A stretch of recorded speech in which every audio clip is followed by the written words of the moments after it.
Welcome to another edition of This Week in Agriculture, a presentation of the Communications Unit, Ministry of Agriculture. I certainly hope you've had a great week this past week and that you're all set for the challenges of the new week ahead. We've been hearing a lot about the Model Village initiative. Here in Berbice, we've been at those engagements at which members of the community had the opportunity to give feedback on the proposed upgrades to their communities. It was the consultative process government has been talking about, in which development comes through the contributions of the citizens themselves.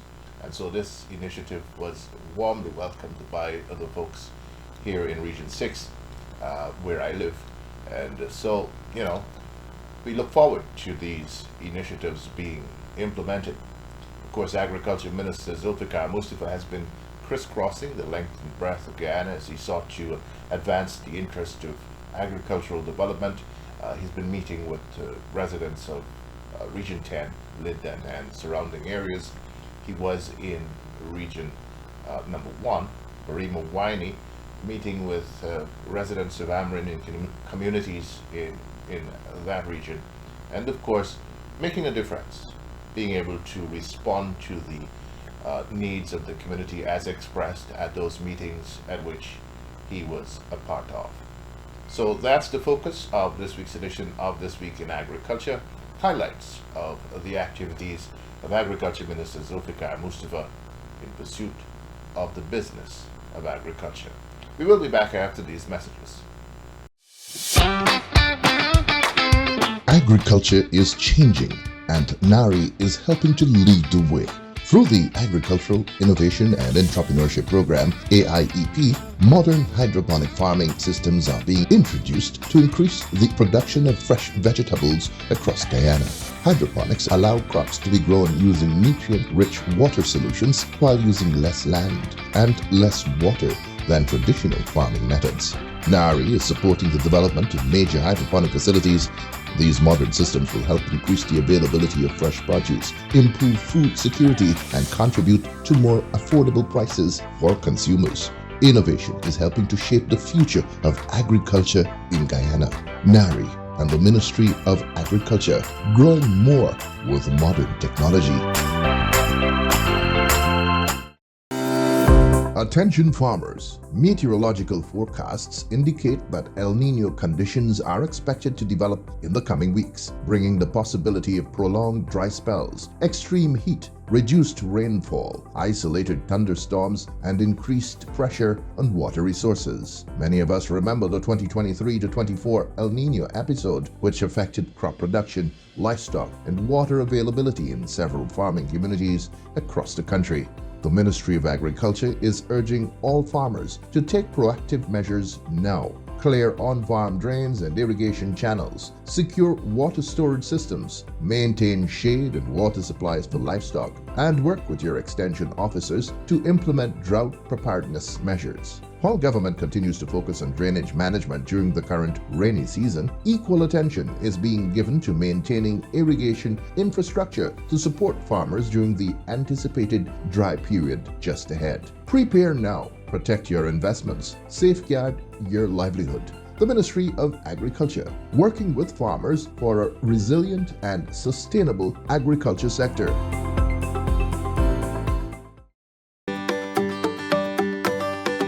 The Guyana Rice Development Board is at the forefront of innovation in rice products. We are developing biofortified and climate-smart rice varieties to meet future challenges. Our value-added department is creating new rice-based products, offering healthier and sustainable options. The Value-Added Department and the United Nations Food and Agriculture Organization, FAO, collaborated in a project during 2020 to develop a roadmap for value chain diversification in the rice sector. The objective of the assessment was to identify existing market opportunities for locally produced value-added rice products, identify key challenges within the sector, and develop strategic recommendations on how to develop specific rice product categories over the next 5 years. The Guyana Rice Development Board, transforming rice for a better tomorrow, a message from the Ministry.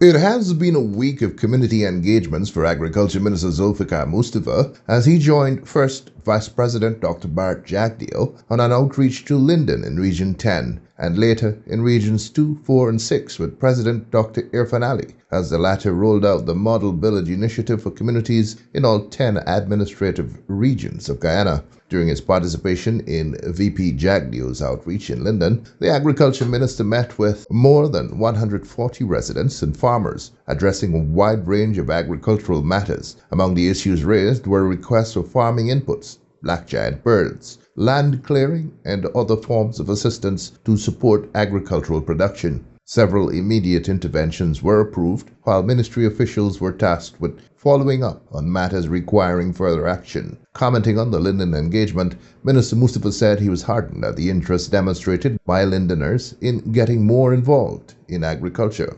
This is another outreach I think that I'm very heartening because when people talk about Linden and Region 10, many people associate this region here with mining. But as I'm speaking now, it's about 3 o'clock. I've seen over 125 persons already who are interested in agriculture, who wants to make agriculture their livelihood, and who want to go into large-scale agricultural production. Like my other colleagues, them who are seeing from the various other sectors too, housing, water, public works, and the other areas. We see hundreds, if not thousands of people here who have come to air their concern and bring their issues that they want us to deal with. I think that this is another example of the PDP civic government bringing government to the people rather than waiting for people to go to the offices in Georgetown. We have seen here a number of ministers together with the vice president are here dealing directly with people's concern, bringing relief to people, listening to their views, and take their concern on board and bring solution to the problem. This is the philosophy of the PPP civic government, and this will continue.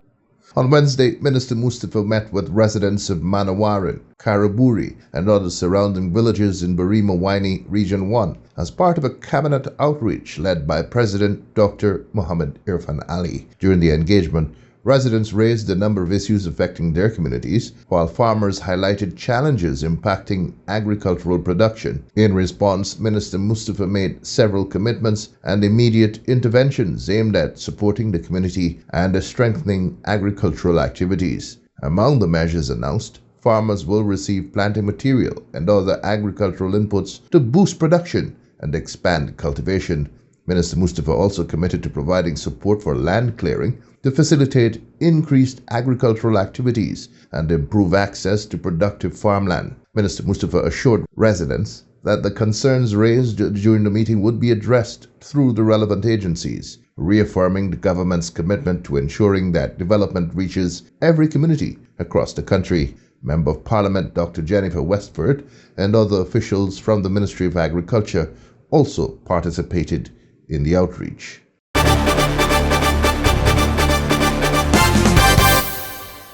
Agriculture Minister Zulfikar Mustafa on Thursday met with local duck farmers to discuss measures aimed at expanding production. During the engagement, Minister Mustafa noted that systems are being put in place to expand the capacity of the Guyana Livestock Development Authority's hatchery as part of efforts to support greater production nationwide. Minister Mustafa listened to the concerns raised by the farmers and assured them that the ministry, through the GLDA, would work to implement systems and interventions to address the issues identified. He reaffirmed the government's commitment to working closely with stakeholders to strengthen the livestock sector and create an enabling environment for increased production, improved productivity, and greater investment in the industry. Also participating in the meeting were Director General of the Ministry of Agriculture and Chairman of the GLDA Board of Directors, Daneshwar Deonarine, Chief Executive Officer of the GLDA, Dr. Dwight Waldron, and other technical officers from the authority.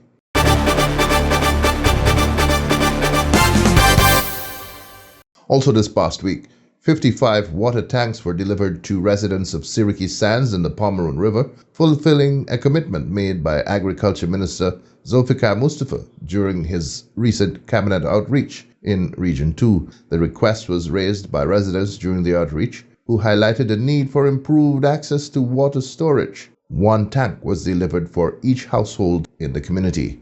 Residents expressed their appreciation for the timely response and thanked Minister Mustafa and the government for following through on the commitment made to them.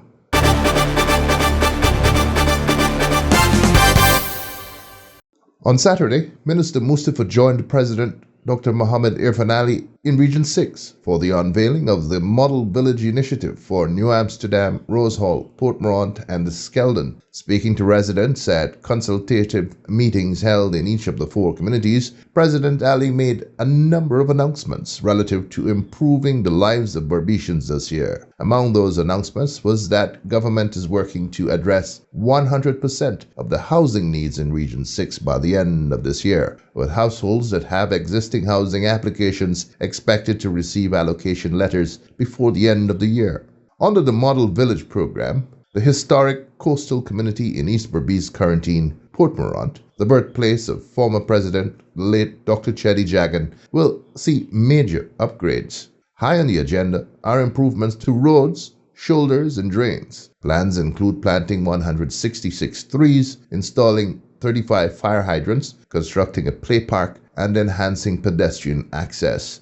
Plans also include upgrades and expansion of the Portmorant market to create safer and more hygienic spaces for vendors and small businesses, as well as improvements to public spaces, parks, and recreational facilities. What we want to achieve across the different communities in our country is not only the possibility of having the best service, the best infrastructure, but to have the best possible citizens. Citizens that look out for each other, citizens that support each other, and citizens that can live in neighborhood and communities that are livable. Not communities where there is very little respect for the elders, so people will play the noise and the music at levels that is discomforting for the elders. We want to have services where people can enjoy going for services. And one of the responsibilities of GITA is to ensure that the health services in the first instance across all of the communities have a minimum standard. When you go to these facilities, you can have clean washrooms, proper waiting areas, areas for you to sit, and we can have government workers responding to you in a professional way. No amount of investment or beautiful buildings can help in terms of people responsibility. We have to build a sense of commitment, a sense of responsibility, a sense of ownership across government service and across communities. And we are acutely aware that here in Region 6, outside of the infrastructure, the beautification, the enhancement, that there are some key challenges that we want to address. And one of those key challenges, of course, is housing. And we are working now on ensuring that we satisfy before the end of this year, right, Colin? 100% of your housing needs in this region. That is every single person with a housing application would have an allocation letter before the end of this year. And within the next 2 years, we'll have all of the infrastructure completed so that you can have service community, so that you will not have a backlog in housing. However, we also know that there is a need for persons who require housing, social housing, That is persons living with extreme forms of disability, single parents living with extreme difficult circumstances, and then we have some vulnerable population in extreme situation. Notice I've said extreme situation. So there will be a team that will do such an evaluation. And we want to start a program before the end of the year that will look at building these social houses. I don't know if they have an image of what that social housing will look like. But we also have a second program where we will have, because we know that you have problems starting the home. So we want to have persons sign on to a program that will kickstart you into establishing the foundations for your homes at costs that are not exorbitant because of economies of scale. And then we have the 2-bedroom homes and the 3-bedroom homes that we are going to work with the communities to support the development of those homes. And in another 2 weeks, the second issue is that of small business support. And we will have Minister Zulfi, Minister Ashley, the regional chair, vice chair, Zamal, and others coming back to you in 2 weeks to establish clusters that we want to work with on the Guyana Development Bank so that we can have hatchery here, we can have the tunnel house program here, we can have the shade house program here, but working in clusters. Are we together? So in 2 weeks' time, you will see Ashley, Zulfi, Minister Mustafa, Zulfikar Ali, and those persons coming together to start working with you in clusters so that you can have the maximum gains out of the development bank.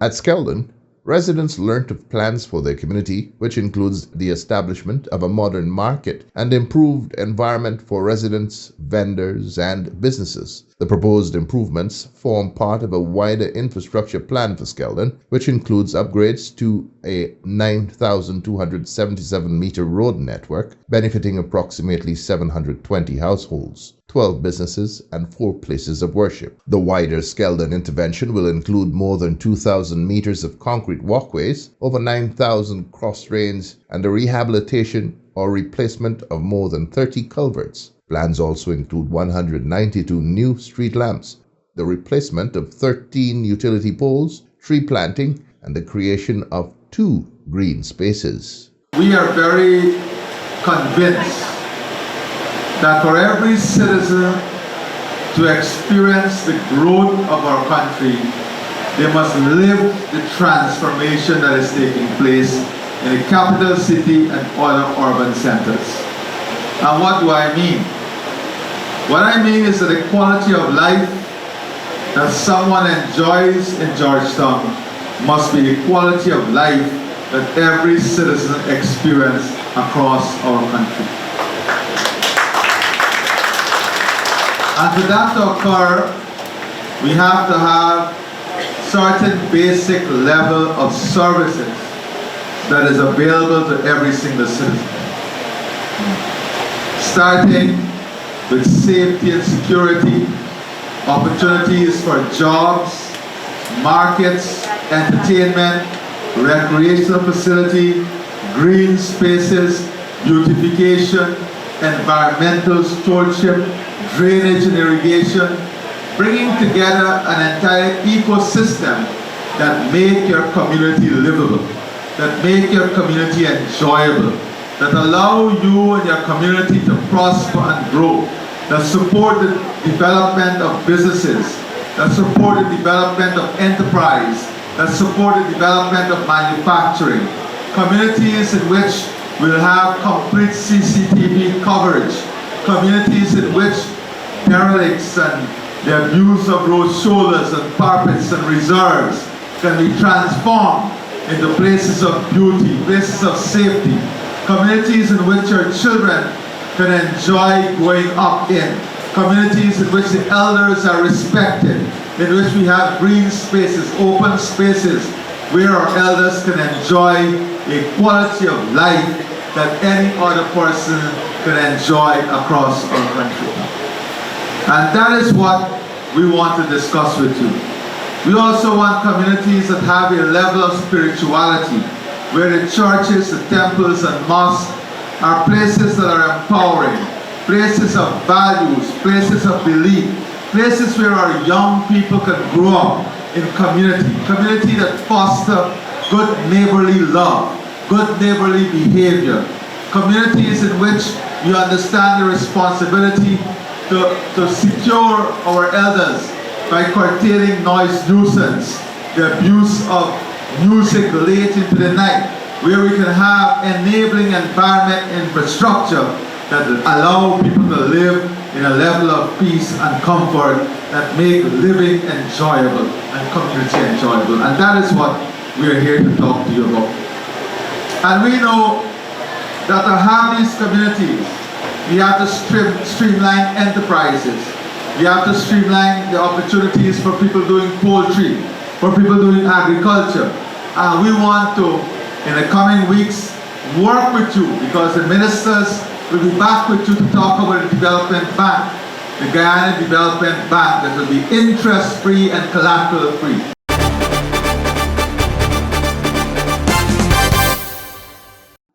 The tight-knit Sugar Belt community of Rose Hall in East Berbice, Quarantine, in Region 6, is earmarked for major infrastructural upgrades, with 354 acres to be modernized under the government's Model Village initiative spanning 23 communities nationwide. Residents were provided with a detailed proposal covering roads, drainage, utilities, and public spaces across the township's 120 streets and roughly 30,400 meters of roadway. Under the proposed works, 5 new bridges and 17 additional culverts will be constructed to improve water flow and connectivity, addressing what planners identified as overgrown and poorly draining existing drains. Derelict vehicles, construction debris, and parking issues will also be addressed in this undertaking, but the president said it can only be successful if residents become responsible citizens. In addition, roads will be widened and repaved with reinforced concrete drains, edge line markings, pedestrian crossings, street signage, and hard shoulders installed across several streets. The township's 2 existing play parks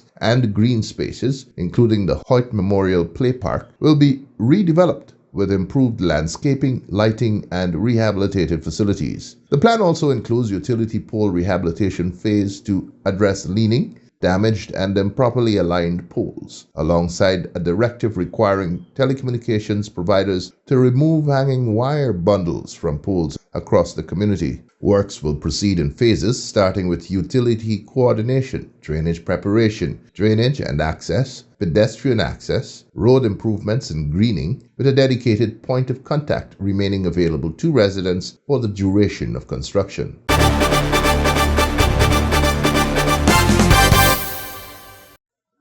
Speaking during his interaction with residents of New Amsterdam, the president told New Amsterdammers that New Amsterdam is set to be modernized under the Model Village initiative, with the government unveiling plans for a remodeled municipal market, a dedicated vendors hub, upgraded drains, and expanded fire hydrant coverage. During a consultation with residents on Saturday at the Berbice High School, President Mohammed Irfan Ali said the initiative is designed to build a system of living that gives communities pride, dignity, and safety. He noted that the transformation must comprise infrastructure, environment, and people. Senior Minister in the Office of the President with responsibility for finance, Dr. Ashni Singh, presented the technical details, saying several teams conducted detailed mapping and condition surveys of the town, covering roads, drains, utility poles, and public buildings. The survey identified 235 locations where construction material or waste is obstructing road shoulders, and 148 locations with accumulated garbage, all targeted for removal. The aging New Amsterdam Municipal Market will be replaced by a modern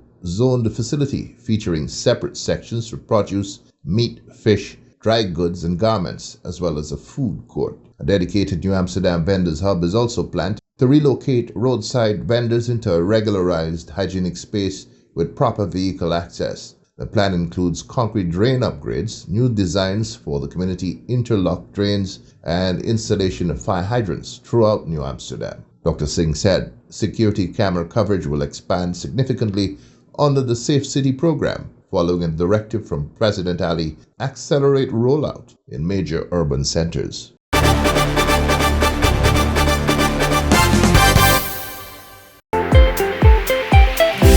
Agriculture creates opportunities, and everyone deserves the chance to benefit. Through the Netafim project, persons living with disabilities are being empowered, earn a sustainable livelihood through farming. This initiative, which is the brainchild of His Excellency President Dr. Mohammed Irfan Ali, utilizes modern agricultural technologies, including automated drip irrigation systems, to improve efficiency and productivity. Participants receive training, technical support, and access to modern farming infrastructure, allowing them to successfully cultivate crops and generate income. The project demonstrates how innovation, inclusion, and agriculture can work together to transform lives and strengthen communities. The Ministry of Agriculture, NARI, empowering people through agriculture.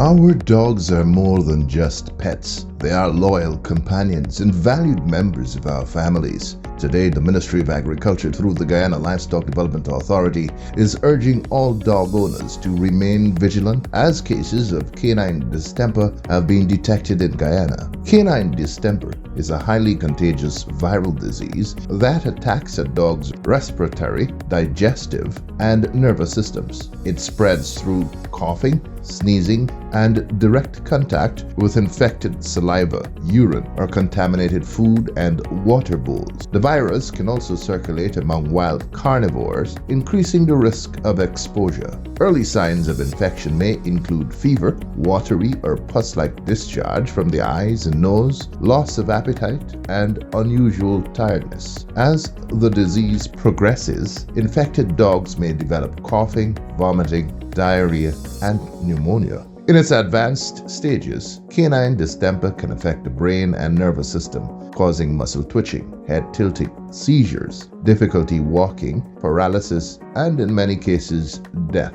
Unfortunately, there is no cure for canine distemper. Veterinary treatment focuses on supportive care to help manage symptoms, prevent dehydration, and treat secondary infections. Early veterinary intervention can improve an animal's comfort and chances of survival, but prevention remains the most effective protection. The good news is that canine distemper is preventable through routine vaccination. Vaccination is considered an essential part of every dog's health care. Puppies should begin their vaccination schedule at the appropriate age and receive all recommended booster doses. Adult dogs should also remain up to date with their vaccinations as advised by a veterinarian. If your dog develops symptoms consistent with canine distemper, isolate the animal immediately from other dogs and seek veterinary attention without delay. Avoid sharing food bowls, water containers, bedding, or equipment with other animals. Protect your pets. Protect your community. Vaccination is the safest and most effective way to prevent canine distemper and save lives. If you have concerns about your dog's health or vaccination status, contact your nearest veterinarian or the Guyana Livestock Development Authority for guidance. Together, through responsible pet ownership and timely vaccination, we can help prevent the spread of canine distemper in Guyana.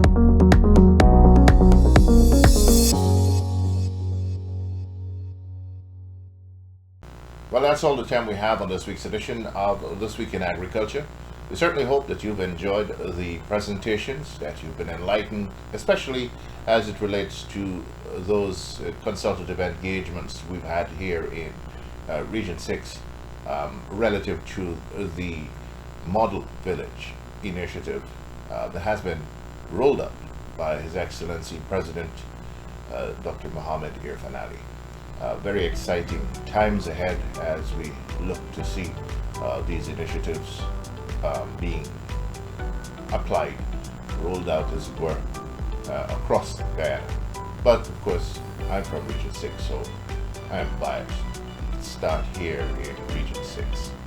Until next time then, I'm Christopher Holder on behalf of the entire production team saying so long, be good to yourselves and to each other.